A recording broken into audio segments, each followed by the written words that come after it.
Hi friends, അപ്പം പൊറോട്ട എന്നിവയുടെ കഴിക്കാവുന്ന ഒരു വെജിറ്റബിൾ സ്റ്റൂ ഇന്ന് നമുക്ക് തയ്യാറാക്കാം. അപ്പം ലെറ്റ്സ് ഗോ. അതിനായി ഫ്രണ്ട്സ്, ഞാൻ അല്പം കൊച്ചുള്ളി, അല്പം സവാള എന്നിവ അരിഞ്ഞ് അല്പം കറി ലീവ്സ് ചേർത്ത് ഞാനത് അല്പം ഉപ്പ്, അല്പം കറി ലീവ്സ് ചേർത്ത് ഞാൻ നന്നായിട്ട് വഴറ്റിയെടുക്കുന്നുണ്ട്. അതൊന്ന് വഴണ്ടതിന് ശേഷം ഞാൻ അതിലേക്ക് അല്പം ഇഞ്ചി വെളുത്തുള്ളി ചതച്ചത് ചേർക്കുന്നു. അത് ഒന്ന് വഴണ്ടതിന് ശേഷം ഞാൻ അല്പം പച്ചമുളക് ചേർക്കുന്നുണ്ട്. ഈ പച്ചമുളകും ഇതെല്ലാം ഒന്ന് വഴണ്ടതിന് ശേഷം ഞാൻ അല്പം മസാലപ്പൊടി ചേർക്കുന്നുണ്ട്. അല്പം മല്ലിപ്പൊടി, ഗരം മസാല, മഞ്ഞൾപ്പൊടി, ഏലക്കാപ്പൊടി, അല്പം ചിക്കൻ മസാല എന്നിവ ചേർത്ത് ഒന്ന് മൂപ്പിച്ചെടുക്കുന്നുണ്ട്. അത് നന്നായിട്ടൊന്ന് ഓയിലിൽ കിടന്ന് മൂത്തതിന് ശേഷം ഞാൻ അതിലേക്ക് അല്പം വെള്ളം ചേർത്ത് കുക്ക് ചെയ്യാൻ വെക്കുന്നുണ്ട്. അതോടൊപ്പം തന്നെ അല്പം കായം ചേർക്കുന്നുണ്ട്.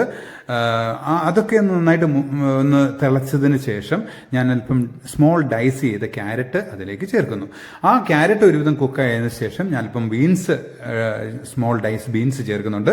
അതും അല്പം കുക്കായതിനു ശേഷം ഞാനിപ്പം കാഷ്യൂനട്ട് അതിലേക്ക് ചേർക്കുന്നുണ്ട്. ആ കാഷ്യൂനട്ട് ചേർത്തതിന് ശേഷം ഞാൻ നേരത്തെ തന്നെ അല്പം പൊട്ടറ്റോ കുക്ക് ചെയ്ത് ക്രഷ് ചെയ്ത് വെച്ചിട്ടുണ്ട്. നല്ല തിക്നെസ്, ബൈൻഡിങ്, ടേസ്റ്റ് ഒക്കെ കിട്ടാൻ വേണ്ടി അത് ഞാൻ അതിലേക്ക് ആഡ് ചെയ്യുന്നുണ്ട്. പിന്നെ അതിനോടൊപ്പം തന്നെ ഞാൻ അല്പം പീസ് നേരത്തെ തന്നെ കുക്ക് ചെയ്ത് വെച്ചിട്ടുണ്ട്, സെപ്പറേറ്റ് കുക്ക് ചെയ്ത്, അല്ലെങ്കിൽ ഒരുപാട് സമയം എടുക്കും അത് കുക്ക് ആകാനായിട്ട്.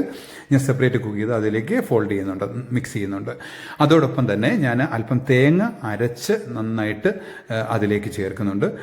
അല്പം തേങ്ങാപ്പാലും ചേർക്കുമ്പോൾ ഓൾമോസ്റ്റ് നമ്മുടെ കറി റെഡി ആയിട്ടുണ്ട്. ഇനിയും ഇതിന് അല്പം കടു വറുത്ത് ചേർത്ത് കഴിയുമ്പോൾ നമ്മുടെ ഫൈനൽ കറി റെഡി ആയിട്ടുണ്ട്. അപ്പം ഞാൻ അല്പം കടു വറുത്ത് അതിലേക്ക് ചേർക്കുന്നു.